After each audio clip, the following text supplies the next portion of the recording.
You know, when we think of archaeology, we usually picture dusty pots or maybe some golden treasures. But sometimes what archaeologists dig up are stories that feel like they're ripped straight out of a horror film. We're talking scenes of incredible violence, terror, and really bizarre rituals that are just hard to explain. And this year has been absolutely no exception. Science is peeling back the layers on some truly unsettling truths about our ancestors.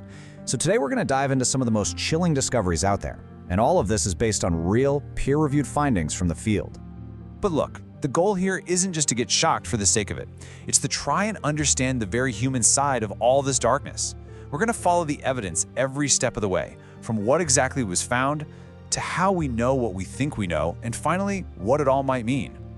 All right, let's start with the big stuff, the brutal, large-scale reality of ancient conflict. These finds show us that war wasn't some organized clash of armies. No, it was a chaotic, absolutely terrifying experience for anyone who got caught in its path. I know, it sounds like the beginning of a bad joke, right? But in Vienna, Austria, it was horrifyingly real. A backhoe was just prepping a neighborhood soccer field when it hit something solid. And it wasn't a rock, it was a mass grave with at least 129 people in it. The evidence here just paints a picture of pure chaos. We've got the who, over 129 young men. We've got the when, the Roman era, thanks to dating and artifacts. And the cause?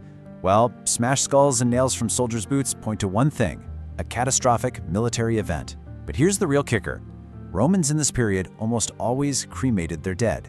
A mass burial like this, it screams that the battle was so sudden, so savage, that all tradition just went out the window. But you know, mass violence wasn't always just a product of the heat of battle. Over in Britain, archaeologists found a scene that was driven by an even grimmer and, frankly, more horrifying motivation. So, at a site called Charterhouse Warren, researchers decided to take a second look at a jumble of bones found decades earlier. And what they found was that this natural shaft held the remains of at least 37 people. We're talking men, women, and even young children. This is where modern tech turned a cold case into Britain's most gruesome Bronze Age crime scene. These bones weren't just tossed into a pit. They were systematically butchered, and the evidence is just overwhelming. You see the cut marks, the fractures that happened right around the time of death, even signs of marrow extraction. This was not a burial. This was a massacre. So what on earth was going on? Well, the team came to a chilling conclusion. This was warfare cannibalism. There was no sign of starvation. They found animal bones mixed in too. This was a single horrific event that happened around 2200 BCE, and it was designed to be the ultimate act of dehumanization, a way to not just defeat your enemies, but to completely erase them and their entire lineage from existence. Okay, so from the physical violence of war, we're now going to shift gears into the psychological and the spiritual. We're entering the world of curses, dark rituals, and terrifying warnings that were meant to control both the living and the dead. In Orleans, France, archaeologists were excavating a Roman-era graveyard, and inside 21 of the coffins, they found something extra, something strange. They found these tightly rolled up lead tablets. They're known as defects, or more simply, curse tablets. And the process was incredibly methodical, almost like following a dark ritual recipe. You'd scratch your curse onto a piece of lead, roll it up tight, hammer a nail right through it, and then you'd place it in a coffin. The idea was that the person who just died would act as your messenger, delivering your ill will directly to the gods of the underworld. Finding so many actually inside graves is super rare and shows just how seriously people took this. But hey, not all ritual violence was done in secret. In what's now Spain, archaeologists discovered a much more public and frankly terrifying display of power: severed human heads, with huge iron spikes driven through them, mounted on walls for everyone to see. So who were these people?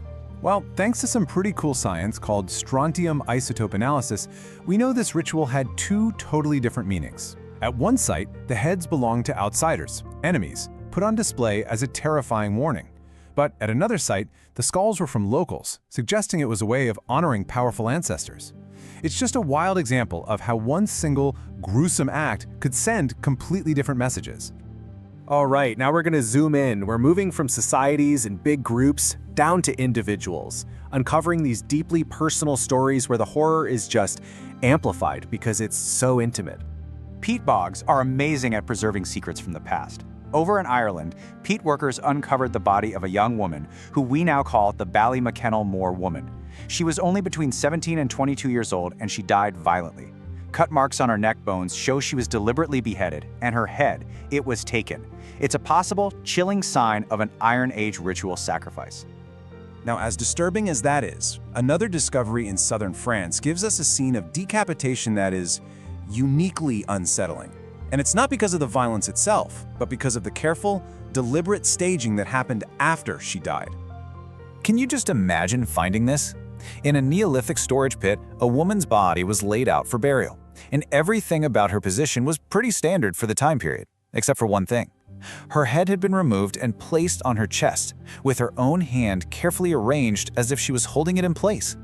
The staging is so intentional, so specific, it just crawls right under your skin. We have no idea why, but someone wanted her to be found exactly like this. Okay, our final personal story leaves the world of bizarre rituals behind for a type of horror that is deeply, tragically human, and it comes to us from the ashes of Pompeii. In a place called the House of Leda and the Swan, archaeologists found a doorway that had been blocked by a bed frame. It was a family's last, desperate act of hope. A family of 4, including a small child, trying to seal themselves away from the fury of Mount Vesuvius. But when that final pyroclastic surge hit, this wave of superheated gas and ash, the barricade was meaningless.